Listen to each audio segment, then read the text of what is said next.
whenever I was faced with disrespect or rudeness or unkindness, I was like, what do you mean? Why is that happening? So the more we do a certain behavior, or the more we feel like there's no pushback and we have no consequences to it, the more we do it and the more we do it. And it becomes a pattern, and it actually becomes who we are. So much of disrespect is irrational. Like, you think of someone being rude to you in the grocery store, cutting you in line or something like that. And you say, oh, why is that person like that? Why is this keeping me up at night? Why am I feeling guilty? Or why am I feeling bad? Or why am I feeling restless and I can't sleep? Hi, everyone. Welcome back to Life Happens podcast with Barb and Michelle. We are thrilled that you are here with us again this week as we talk about life's most interesting and meaningful topics. And I'm excited about this conversation we're going to have today, Mom. It's going to be a good one. It's something that's up for a lot of us right now. And, I'm always looking forward to hearing what comes from our conversations. So, Me too. Hey, Me Mom. too. Hi, Michelle. How are you? I'm good. You're right. This is, I think everything's up for everybody. I guess it's true. I feel like I say that all the time. Well, I think the ethos of our work is about, tackling, like you said, talking about life's most interesting and sometimes very difficult topics and how we manage them and how we navigate through this life. And, using Glennon Doyle, who we love so much, and Abby Wambach, and we can do hard things. I mean, how do we do the hard thing? And this one today about managing and really trying to work our way through disrespect, to me, has been huge. I think disrespect for me, and that's what we're going to actually talk about today. Disrespect for me is probably one of the top one, two, maybe third thing on my list of it's just not okay. Yeah. I have zero tolerance for disrespect. So I'm always keenly aware of when I'm being disrespectful, or when I feel like, even in my mind, I'm thinking disrespectful thoughts. There's that whole thing about, what we think actually, that we can actually become what we think. So if we're thinking judgmental, disrespectful thoughts, a lot of times they can seep into our actions and our words. So I'm really excited to talk about this and get your take on it. And because I know it's something very important to me to talk about disrespect. Absolutely. And I think, a lot of people, we hear from people, of course, on social media and in the comments, but I also know in our own personal lives, so many of our friends in conversations are feeling like the energy of the world, of the people around us. A lot of people are grappling with feeling disrespected, or not feeling seen and understood and accepted by the people around them, that they're constantly fielding comments or actions or energy that is off-putting, that makes people feel less than or small or put down. And I agree with you. Disrespect for me as well is up there with things that I really don't tolerate. But also I don't handle it well all the time because it's confusing to me. And we're going to talk about some of the roots of disrespect and, of course, how we manage it. But I think for so often and for so long in my life, growing up, you're always taught, treat people how you want to be treated, the golden rule, kindness, compassion, all of those things. And so growing up thinking that, or assuming, maybe that's where I got wrong, I assumed that people would approach life through that lens. Whenever I was faced with disrespect or rudeness or unkindness, I was like, what do you mean? Why is that happening?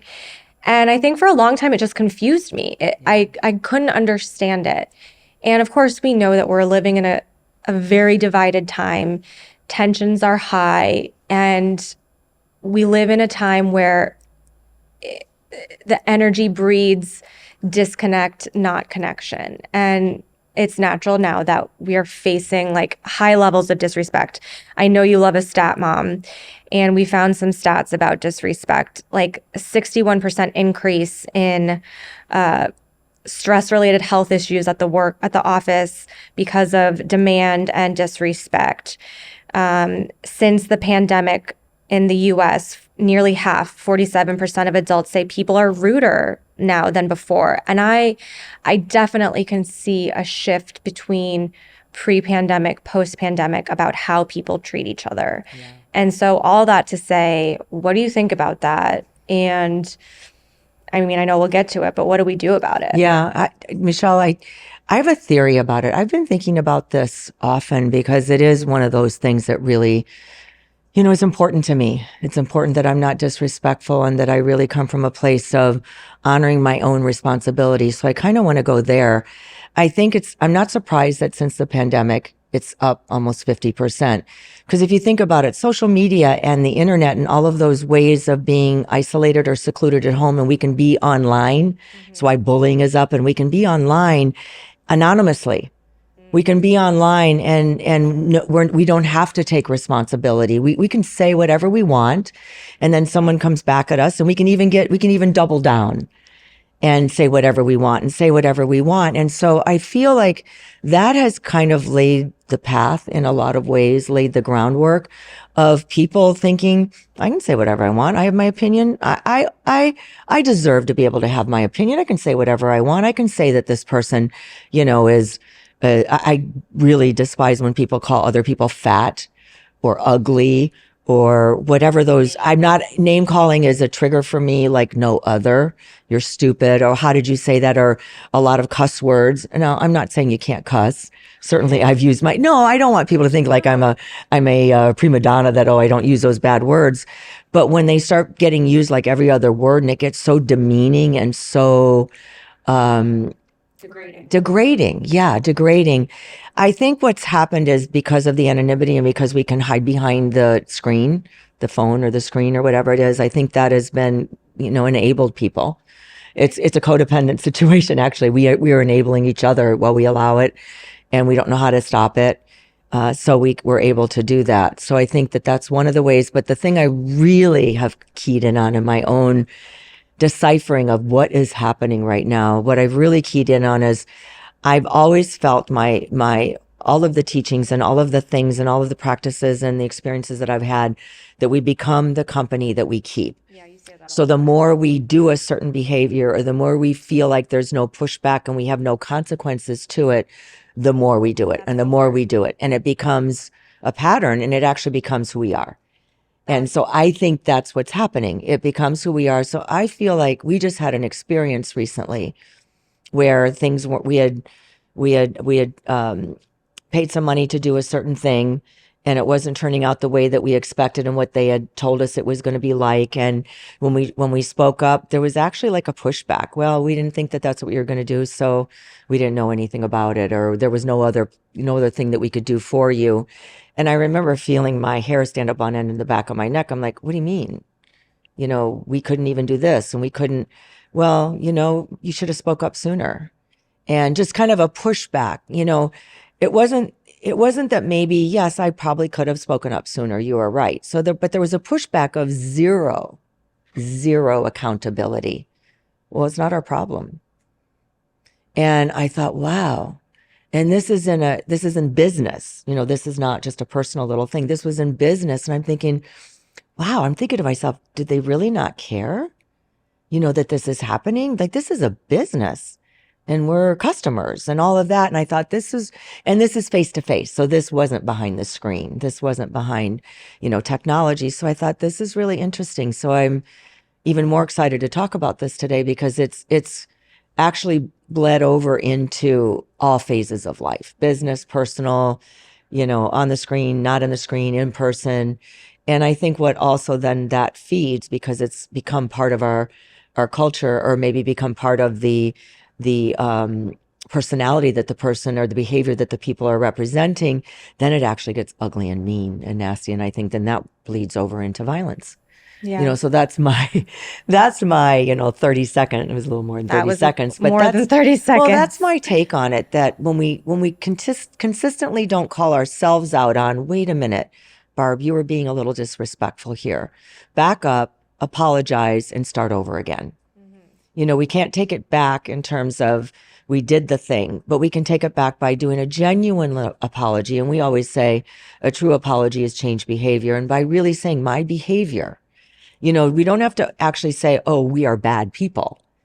My behavior wasn't appropriate in that moment. I'm sorry. Could we try again? I would like to have the opportunity to explain myself better. So that's how I feel. And we don't really do that thing anymore. We don't really have that response. And that is true lack of respect for other people. And I believe it starts to erode the respect that we have for ourselves, which scares me a lot, because the relationship we have with ourselves is the foundation for everything we do in life. So if we're not really being respectful of others, I think we're eroding our respect for ourselves, and it's going to be like a domino effect. We're going to keep disrespecting others. Where does it end? Where do we actually wake up and say, wait a minute, this is hurting my mental and physical health? Yeah. So that's the episode. Are we done? Yeah, I was going to say Sorry. you really touched all the topics. You can tell. It's a trigger for me. I think that was, we're done. Thanks for listening and watching, everyone. It's a trigger for me because I come from a place of feeling like I'm never going to be perfect, but I want to be understanding. I want to be kind. I don't necessarily want to be nice all the time, because I wasn't nice in the representation of the situation that happened to us a couple of days. I didn't feel it, but I felt like I was kind and trying to explain how I was feeling. Well, I think too, like we've talked about the word nice a lot. That nice isn't even really the virtue that we think it is. Yeah. So what kind and strong and clear. Yeah. Nice is my sweater looks nice, or It does look nice. or whatever. Thank you. Yeah. Nice is I think a word to describe external things, not a word to describe us as human beings. Yeah. Kind, loving, supportive, or disrespectful, or rude, or, not taking ownership of our behavior. Yeah. Those are the words you use, not, oh, he wasn't being very nice, or she was being disrespectful. She was being not nice or being nice.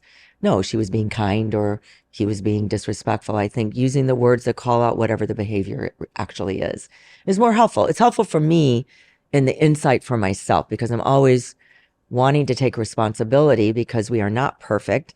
And I want to continue to grow and become, the best version of myself from the inside out. Yeah.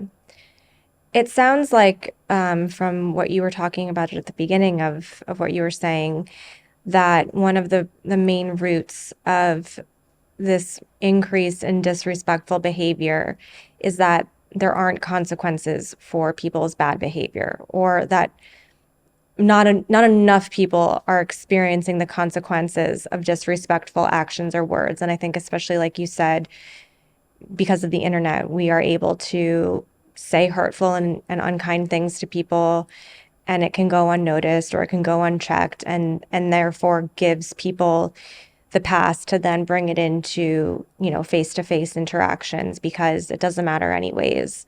So what do you think is something that can, cut that off or stop that? I mean, we're not responsible for like giving other people consequences, but like you said, calling it out, or what do you think is the solution to the fact that we have become a society that more or less permits unkind, disrespectful behavior towards others, and fosters that to where it's now commonplace?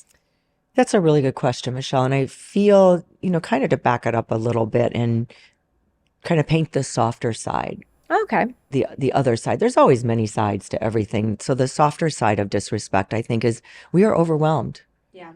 We are all, I believe we're all just trying to do the best we can.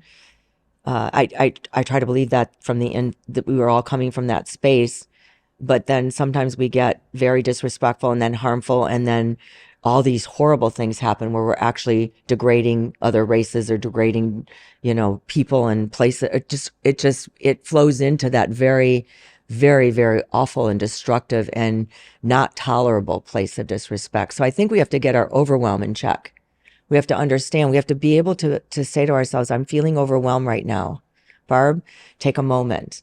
Or I'm feeling the urgency of something, or you've called me a time demon, in our life. Like I can get very worked up about time. Oh, I'm running out of time. I've got to be on time. So I'm able to have some self-reflection. And I think we as humans have to have that we have to have that capability to self-reflect, even if we can't do it in the moment, which is not at all easy.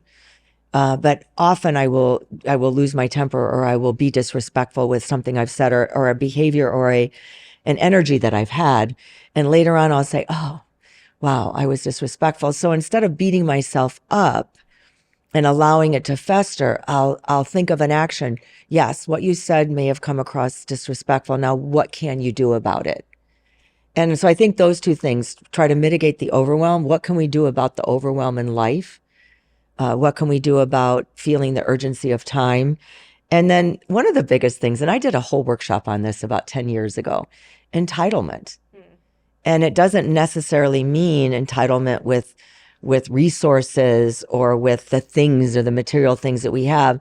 It also can mean entitlement of, well, I'm better than you are just because of who I am, or the color of my skin, or the job that I have, or because I drive a nice car. I mean, it can be a combination of a lot of those different things.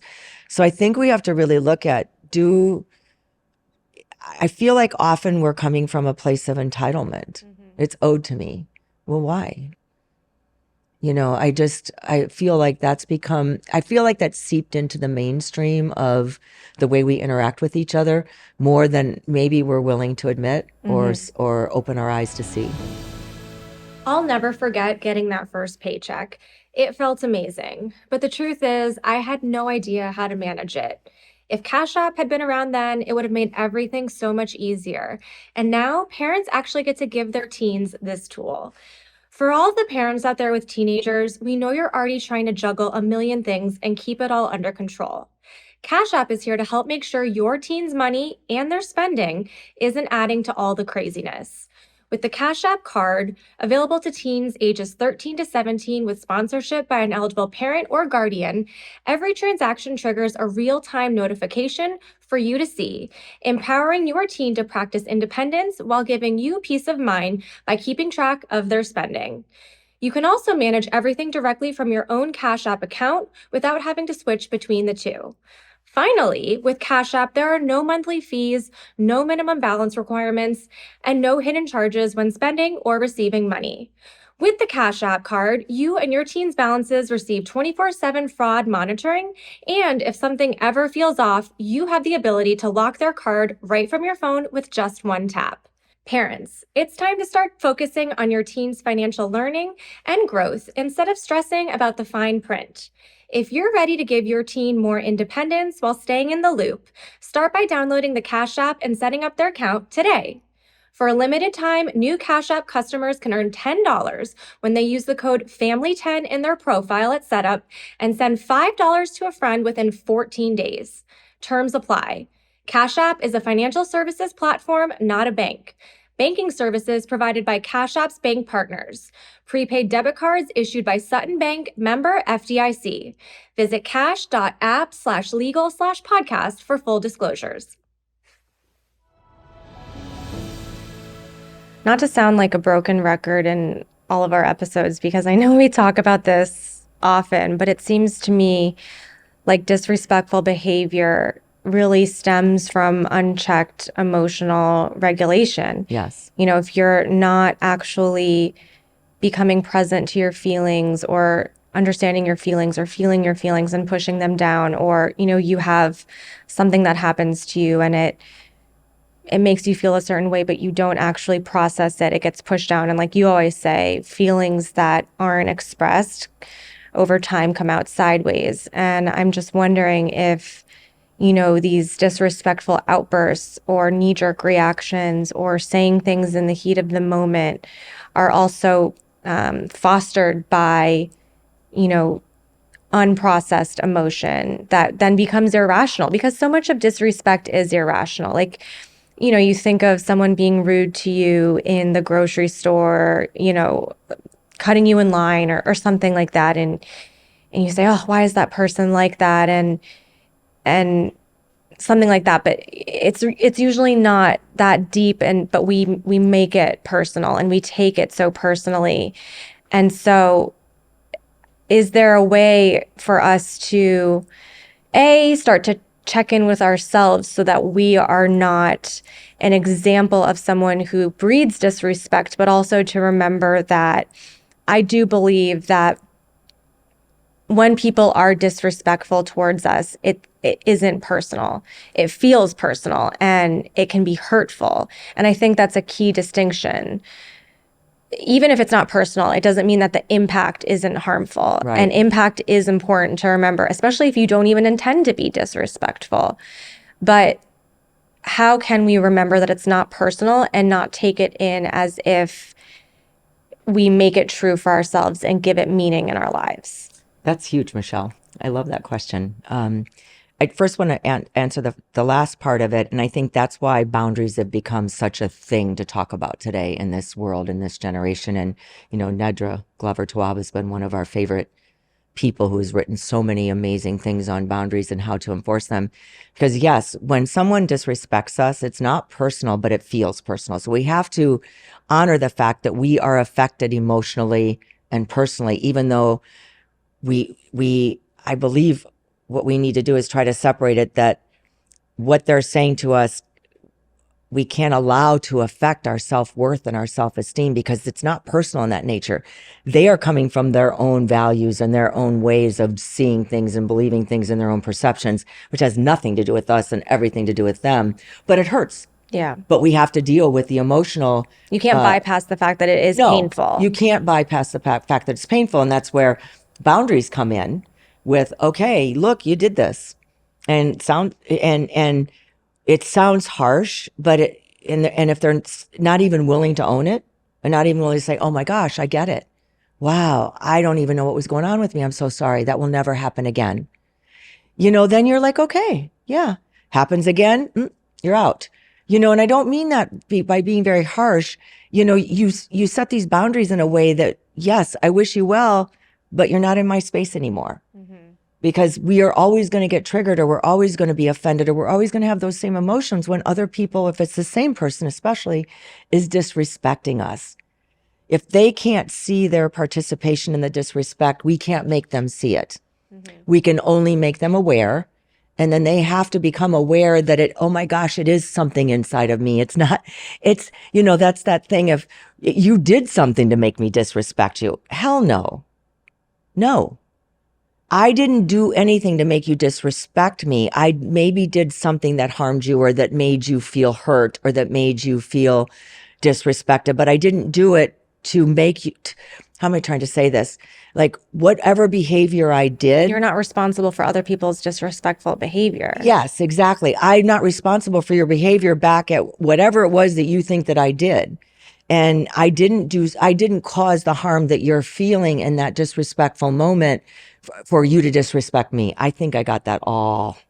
I think I understand what you're saying, where it's just that, oftentimes people will give you disrespect if they feel hurt by you and say, well, you started it, kind of thing. Yeah, I see this a lot on social media, and it makes me so hurt and upset for people, because when you've got someone who's not willing to own their own behavior, tell you that you're the problem, and that's my thing. That is your yeah. And so that's, if that's the case, okay, you're the problem. And then let's have a conversation about what is it about me? What is it that I'm doing, or what is my behavior? I think where I'm going with everything that kind of feels like a soupy, like a mixed up alphabet soup kind of, because my emotions are getting a little bit high, is that when we continue to have disrespectful behavior, when we continue to feel entitled that it is our right to be able to do that, we lose the ability to have a conversation where there's some kind of a give and take and an empathy there, where there's some kind of, I really care about your feelings. Let's bring this down to a place where we can actually have a conversation about it.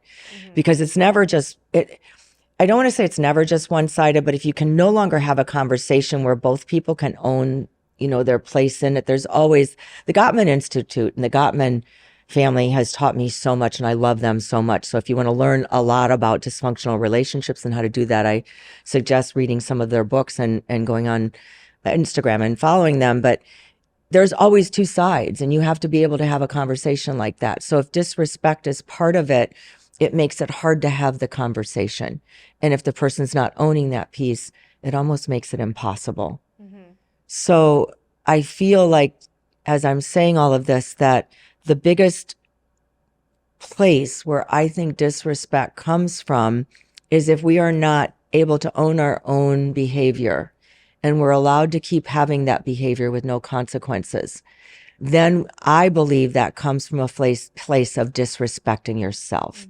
And so if I'm disrespecting myself and I don't have the self-care tools, and I don't have that I need to take care of myself, and I don't have that empathy, that little bit of compassion or empathy or feeling good about myself, so I want to treat others in a good way, then I believe that we're going to continue to treat others poorly in order to elevate ourselves.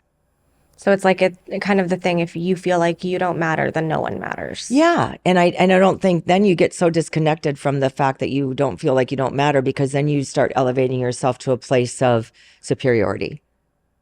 And, oh, I am the boss, or I am the king or queen, or I am the person. So I'm not really disrespecting you. I'm just telling you like it is, and you need to change, or you need to shape up, or I'm trying to help you here, but it doesn't seem to be working because you're still the problem. And we don't have the ability then to look at, well, wait, where's my part in this?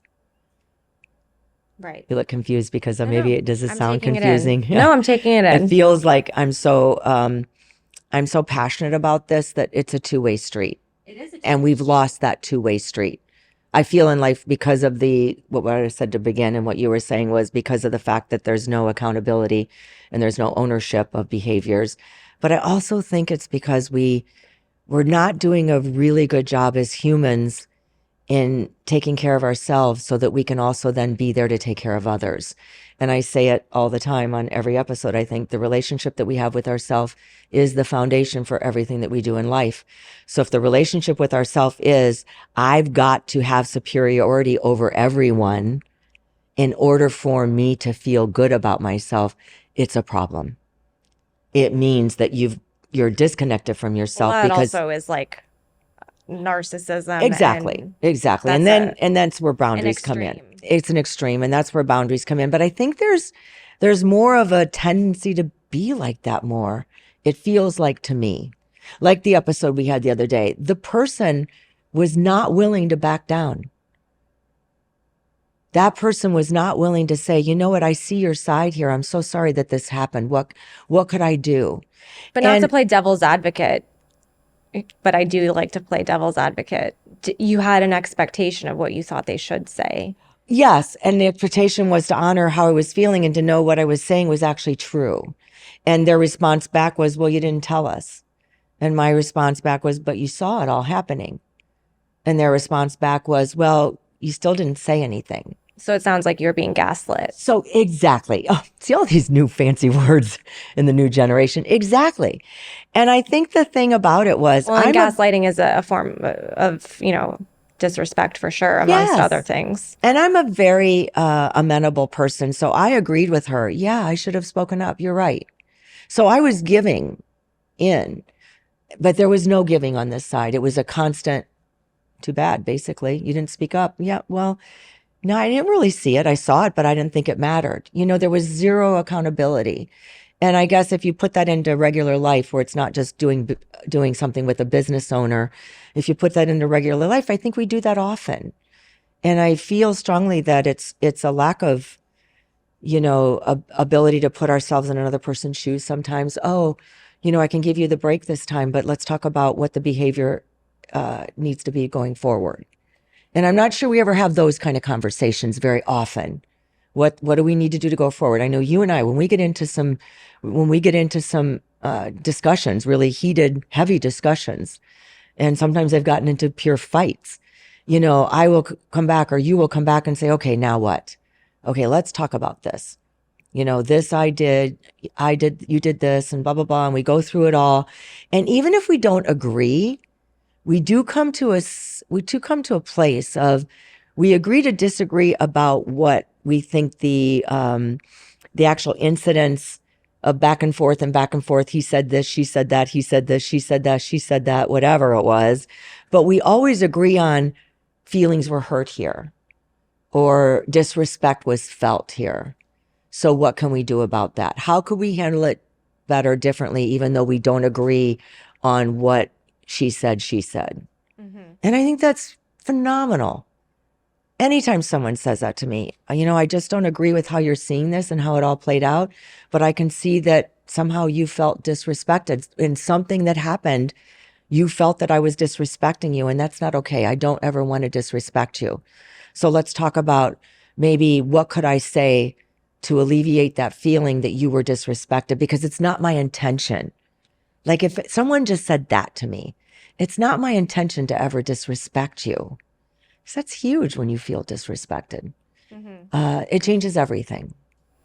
But I think too, if you say it's not my intention to disrespect you, but you do actually disrespect, that also doesn't let the person off the hook because the impact was still there. Right. And that's why I say, okay, what exactly did I say that I could say, how could I say it differently? Yeah, exactly. Oh, I'm not trying to let the person off the hook. I'm saying, let's have the conversation about it so that you understand that why what you said did cause disrespect. Right. Yeah. It's very, to use your word, nuanced. It's very layered, very tricky, very tricky. Well, I think what another root of these interactions can be is that we are really disconnected from our values as a society, but also as humans, singular humans as well. Because I know for you, you value kindness and compassion and care and empathy and understanding. And so you intend on a day-to-day basis to act from that place. And yeah, sometimes you're human, you'll mess up and you'll say something or do something that maybe doesn't come from that place. But ultimately that's the core of who you are. And I feel the same way. Do you think that there's, some sort of break in our value system as a society where that doesn't seem to be something that matters to a lot of people anymore? It seems like, and not to really sound doom and gloom and like that nothing is good, but I do often wonder as a society. I know that, different pockets of the world have different nuances again, but overall, it's like, it does feel like we're in a shift of going from kindness, care, empathy, harmony, understanding to success, what's best for me. I don't care about you, and more insular and secluded and stepping on others. Do you think that that's true? That we've shifted as a society? I think yes. I think the easy, simple answer to that is yes. Have we shifted from basically what you're saying is have we shifted that the value now is okay, to say something disrespectful or to call out, call a person a name. And I feel strongly that what has happened in our culture is then you're named, when you say you've been hurt by that, then you're labeled too sensitive. You're just too sensitive. It was just a joke. And I think why all of this is so passionate inducing for me is because all of that, I was raised, I was called names. I was totally disrespected in many ways as a child. And I was called so many names. And I feel like they didn't call it bullying back then, but it would be called bullying today. And so I have such strong values myself about that. If someone said to me, you hurt my feelings, I would never say back, I couldn't have hurt your feelings. I didn't say anything wrong. I would say, oh my gosh, what did I say? What did I say? Please help me see what I said. And so I come from that space because I have felt that way, that I've been told that I'm the problem. I've been disrespected. I've been called names. So do I feel like, and now in this day and age, where I'm going with this to answer your question is in this day and age, I have many people that have said to me over the years, you're too sensitive, Barb. It was just a joke. And I don't see it that way. And I don't feel like that way. And I don't think that I'm too sensitive. So yes, I think that things have shifted and that racist jokes or misogynistic jokes or, I've had this said to me recently, you're a woman, so no wonder you're so sensitive. And that just kind of seems to be the norm. And I don't think that it should be the norm. That's my issue with all of this is that it really can't be the norm. We can be sensitive people and still own the fact that we're strong, powerful people. Yes, I can be sensitive, but I love that about me. because my sensitivity, I don't believe that I am oversensitive when people say you're oversensitive, Barb. I believe I'm a caring, kind, sensitive person. If I ever do something to cause harm, I want to know about it because it is not in my values or my nature to want to cause harm. And so I think you're right. It does kind of go back to values. So I feel that we as people need to start owning who it is we're trying to be as a person, who we are from the inside out as a person, and really trying to live our lives in alignment and with integrity with the values that we've set for ourselves. And whatever that is very different for all of us. But in my 40 years of practice of recovering from bulimia and all of the things that were wrong with me that I felt were wrong with me that I had to fix, it really was about coming in alignment with who I am and learning to be connected, with myself inside, and learning to be that I'm not ever going to be perfect, but I can also call myself out and have the awareness and have this self-reflection to be able to say, okay, Barb, there's nothing wrong with you for that. But if it's starting to make you feel like something is wrong with you, let's look at it. Let's look at what's happening here. Yeah, as you were just talking, I was thinking too about, the adage of hurt people hurt people. And so I think a lot of the disrespectful behavior that we're experiencing, of course, like we said before, is coming from unchecked emotions, but also unresolved wounds and, not healing or not taking care of our side of the street as far as our own emotional well-being, so that we do become reactive and disconnected from values that I think overarching as a human society, we do, seek to attain of being kind and compassionate and welcoming. I'm wondering what you think about the concept of trauma and pain and emotional wounds, and how maybe that too. And of course, all of this has to be said as well, that we do live within systems that pit us against each other and that create hierarchies and that create scarcity and lack and make us feel like we are in competition with one another, and that if you take my spot, I won't have a spot. So certainly, we live in a world that is producing that. But I'm wondering what you think about, if we're not in tune with our emotions, yes, but also if we've let emotional wounds fester for too long, therefore we start to go at other people and even to a severe degree, like dehumanize others, because we've, like you said at the beginning, like lost respect for ourselves and dehumanized ourselves. And your question is? Do you think that there's a correlation between so many of us that are unhealed or haven't taken time to reflect or connect or examine the experiences that we've had, and therefore let them fuel disrespectful behavior? Yes. I'll give you an example. Yes, hurt people hurt people. That is a true statement. And of course, it's not an excuse. Like, right. That is a true I've statement. been traumatized, you've been traumatized, but that doesn't give me the permission to go traumatize someone else. Exactly. Obviously. So that is a true statement. So let me let me share a story, and I maybe have shared segments of this or pieces of this throughout, our podcast recordings, but I'm going to talk about my mother. So I had a very traumatic, dysfunctional childhood. All of you, if you've been listening, know that. I checked myself into treatment for bulimia in 1984, and was 28 years old. And so I still always had a very, very difficult.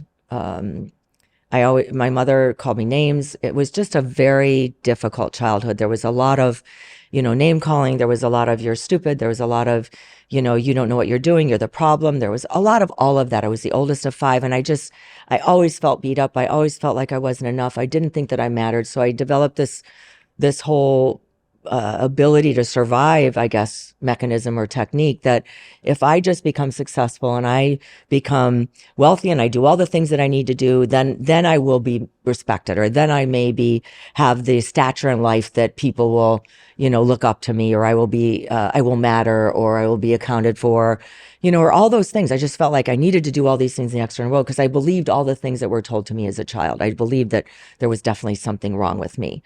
So that was my mother. And so I grew up, and it was always a very tenuous relationship for almost our entire life.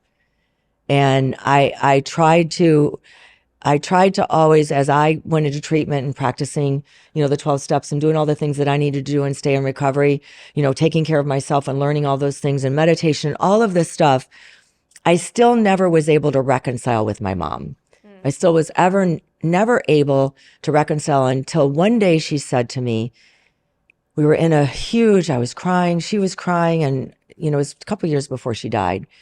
She died at 61 of cancer. And one day she said to me, if you knew what I had been through in my life, if you walked in my shoes just for a moment, if you knew all of the things that I've been through, maybe you would understand. And I know that you don't know those things, and I'm so sorry. You probably can't understand. And it just kind of went that way. And I remember just thinking, having, been in a practice, having been in recovering, doing all the things that I'm doing now, and really becoming, a better version of myself, and understanding and compassion and all the things. Wasn't always a person that, was this way and always wanted to have loving kindness. It just touched my heart. She came from a place of the heart. And I guess given where I was and given where she was, then I was able to take care of her for the last, month or two of her life as we progressed over the years. So now fast forward, she's been dead, like 20 years now, 25 years almost now.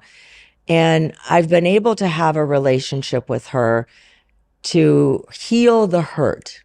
Of course, with therapy, of course, with being in treatment, of course, with my meditation practice and all the things. But that was all helpful, and that got me where I am today, of course. But today, when I think about my mother and I think about, yes, she was a hurt person hurting me.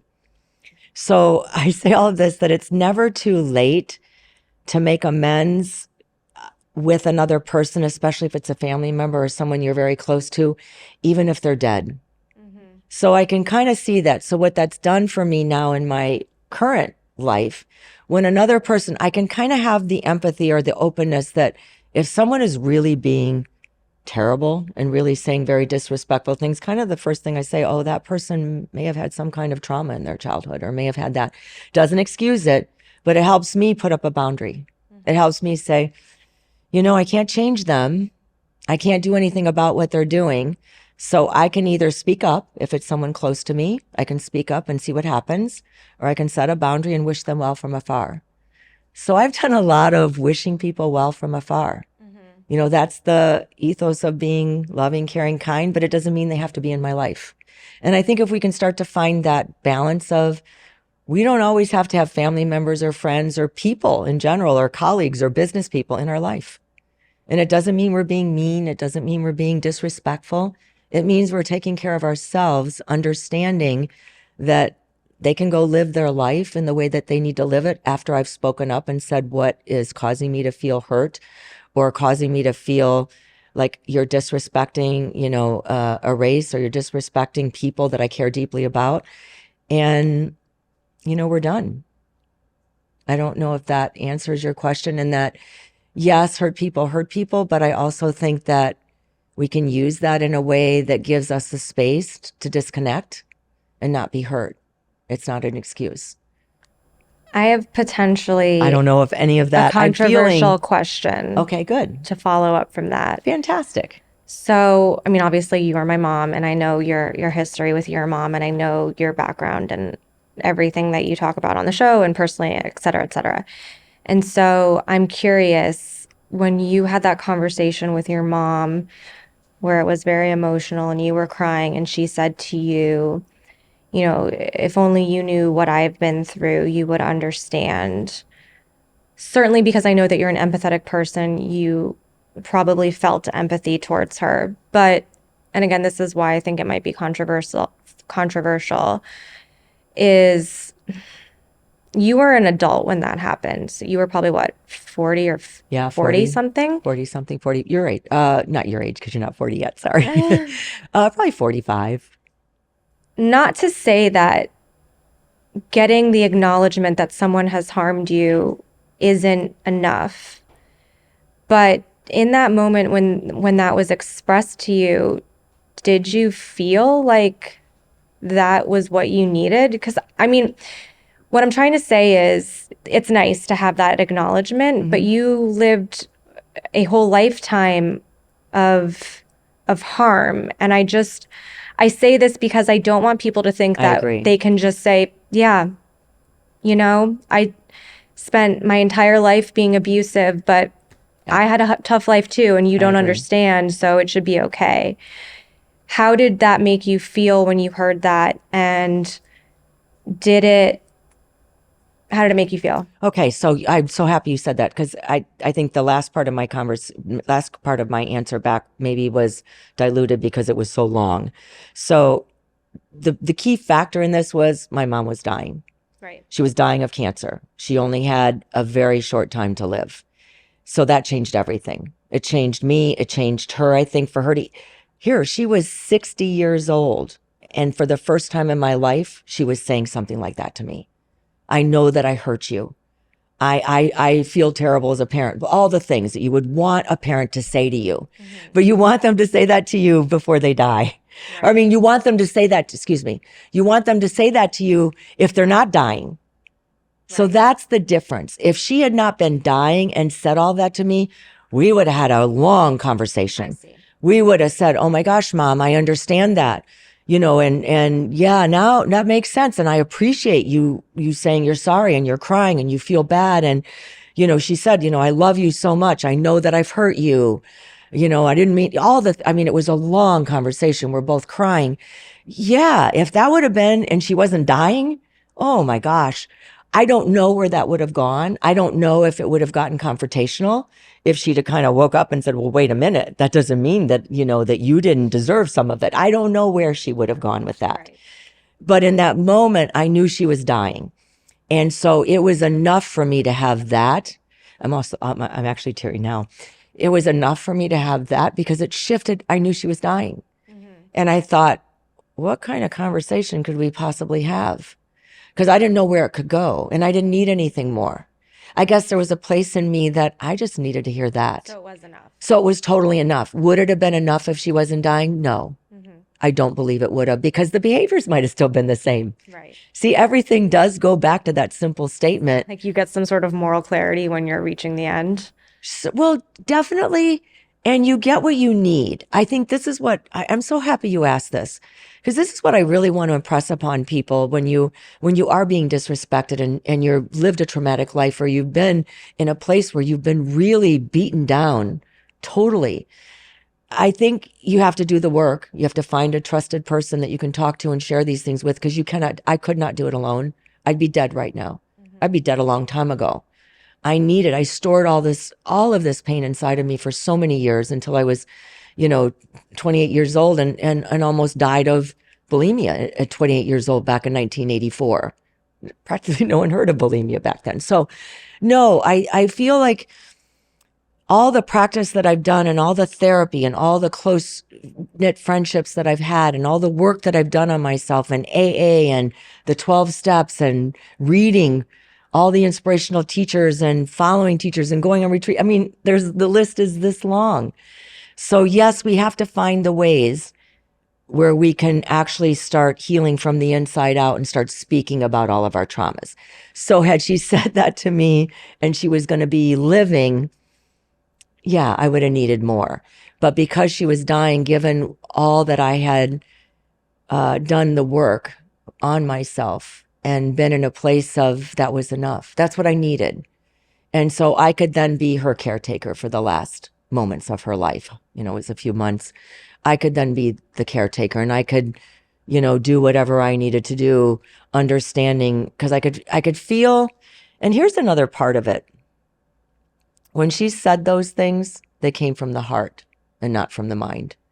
They didn't come from thing that I had read, that she had read, or that, oh, that I need to say this to her so that she'll be kind to me because I'm dying, or I need to say this, just to end the fight that we do sometimes in relationships when we know the other person isn't dying. No, it came straight from her heart. I could tell she was in pain and suffering because she had treated me this way, and she wished that she hadn't. And so I think that's the difference. That's why when the person isn't dying, it's necessary. Do we feel the person is being sincere? And if we can kind of feel it, if we do feel it, but then we can still kind of feel it, we give them the benefit of the doubt and say, okay, then that changed behavior is the new norm. That's not okay for me, for you to call me names or tell me I'm the problem and then walk away. Right.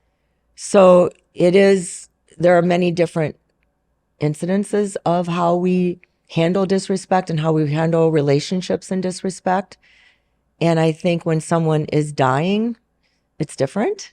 But I also think, then I just say one more thing, that, because it ended that way, I've now had the 20 years to form whatever relationship I want to have with her, because she's not in her body anymore. Right. It's a more spiritual form. It's a more energetic, really, a more energetic form.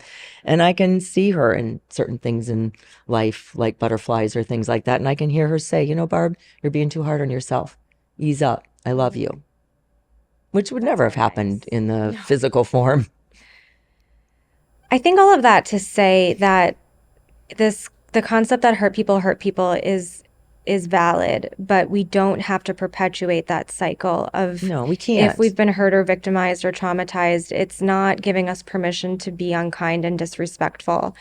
And of course, it's never too late to adopt healthier changed behavior, but I think it's also important to acknowledge and speak on the fact that we do have to take responsibility for ourselves and the energy that we put out into the world. Always. And what kind of energy are we fostering? What are we breeding? What are we perpetuating? And, there could be a debate or a conversation about why should I be kind? What's in it for me? What is the benefit of being a person that lives from those kinds of values? And, we can have that conversation someday maybe. But, I do believe that is the cornerstone of a well-lived life. And so it's important that we place responsibility on ourselves to check our behavior and say, okay, just because I lived a life of trauma doesn't mean that I then have to traumatize someone else. And as soon as I recognize maybe that I have a toxic pattern or some sort of disrespectful thread that I've been engaging in, it's on me to say, I have to take care of this and make amends and shift my behavior. And then on the flip side, I think it's also our responsibility to call it out and to have the confidence to say, look, that's not okay with me, or saying those kinds of things doesn't fly here, or push back against some of that harmful behavior that, you've been talking about during this episode. And what came to me as you were talking, and what I've noticed within myself, is that it's not easy to necessarily push back on those things if you have people-pleasing tendencies, or that you don't feel enough confidence within yourself to actually push back.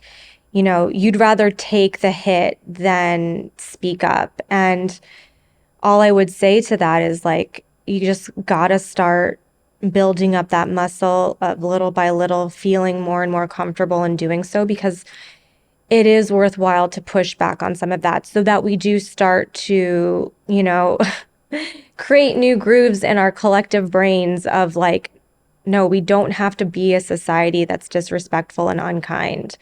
And how do we do that? By, when we see it, noticing it, and then switching to something that's a little more harmonious and peaceful.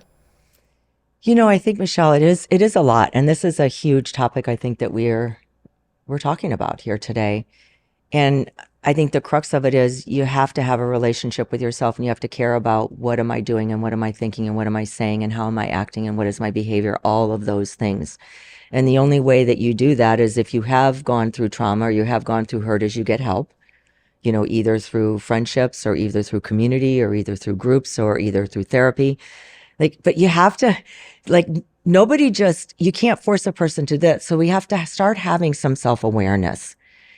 And so that's one side of it. So if you have self-awareness, then you can start to set the boundaries that we're talking about and that everyone is talking about today. You can start to set the boundaries and start to actually know what your values are. I think of really this disrespect episode that we're talking about today really does go hand in hand with values. And you brought it up earlier in the conversation. It really does go with values. So if you are someone who has been hurt and traumatized and disrespect is a thing, and you start to work through it, then you really start to say, what are my values? Like for me, humanity is everything. All humans are equal. I have zero tolerance for racism, misogyny, anything. I can go down the list. Anything that where there's an example where someone is putting another human lesser or more. I have zero tolerance for that. So I'll give you an example. If I'm at a luncheon, this happened to me before. If I'm at a luncheon and people are gossiping and they're putting down a particular race, or they're putting down a particular marriage equality, or they're putting down anything that has to do with things that are absolutely vehemently against my values, I will make a comment and I will excuse myself because I know that I can't change them. And here's the thing, we have to be brave enough to stand up for what our values are. And as you said, call it out. But I do it in a respectful way. I will say this conversation is not in a direction that I'm comfortable to be in. And, I'll talk to y'all later, or I'll see you later, or I'm going to excuse myself. And I know they're having a conversation about me when I leave. But it has to be that way where we feel comfortable and do it in a respectful way, but we are honoring our own values. And I'm not saying that what I'm doing is going to change people, but what I am saying is it's building more self-respect for me. It's making me feel like, it's making me really chip away at the people pleasing. Am I going to sit there and listen to disrespect being served to humanity, which is just so against who I am? Because then I go home, if I do that, which I've done in the past, if I do that, I beat myself up like crazy. Barb, it's not who you are. It's not what you believe. Why did you allow that? Not that you want to change them, not that you hate them, but you don't want to be you don't want to be considered in a conversation like that. And you don't believe those things, and you don't want to foster that. You want to be the person, Gandhi said, be the change you want to see in the world. I'm not trying to take it to that height, but I want to be the person that I say that I am. I want to be in alignment with who I am, and I want to be authentic. So that's an example, like really finding a place where you can speak up in a respectful way and respecting yourself at the same time, because I think that's what's also missing in society today, or in our conversations, or in our humanity today. I'm not saying that any of this is easy, but I think as long as you can, I have so many people saying to me, and I've had it come up recently because of the nature of what life is like today. I think in the world, there is so much of this bullying and so much of the disrespect going on. I have people having conversations with me, and they'll say, Barb, how do you stand it? How do you stand it? Please tell me, how do these people sleep at night? That's been like a common thread. I haven't even talked to you about this. It's been like a common thread of a lot of people lately. I've gotten DMs about that on social media. And I say, I don't know. I just know that I couldn't be that way. I would have to speak up. And so if it keeps you from sleeping at night, notice that as something that maybe for you to do a little experiment and start really doing a self-exploratory, period in your life. Like, why is this keeping me up at night? Why am I feeling guilty? Or why am I feeling bad? Or why am I feeling restless and I can't sleep? So all those little clues. And I said this to a person recently, and I said, just kind of do a little bit of self-examination for yourself and see what that means for you. And if it means something for you, then be in alignment wherever it might be happening, where it's making you feel uncomfortable. Find a tiny little bit of, courage or bravery, not to just take that, in and just say, okay, I don't know what they're thinking, but actually maybe find a way that you could speak up. It's very helpful for you. And I believe ultimately generations from now, it'll be helpful for society. Yeah, absolutely.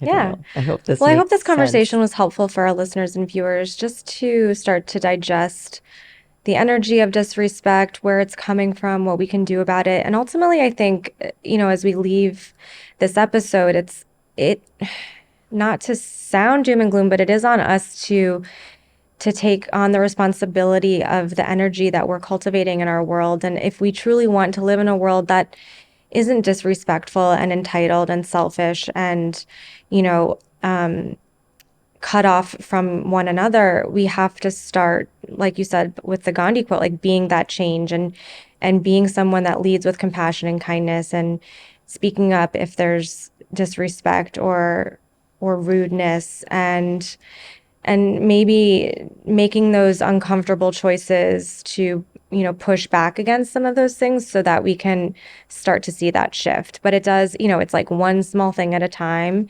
But I think that when we lean in on those values that we talked about, we can feel the confidence to do so. And so I hope, that brings some relief, and remembering that other people's actions and behaviors don't signify or define who you are and your worth.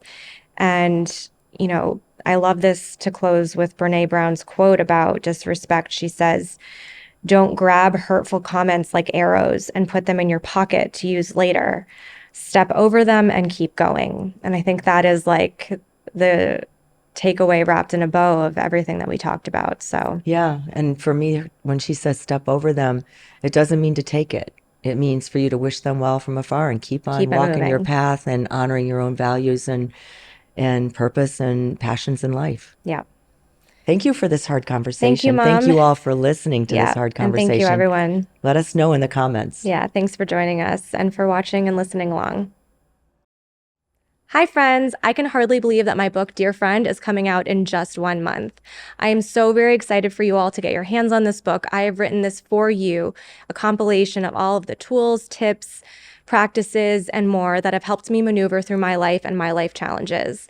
As you all know, pre-orders for a first-time author like myself are super important, and it would mean the world to me if you bought my book wherever you buy books. Thank you so much for your support, and I look forward to seeing you all on my book tour very soon.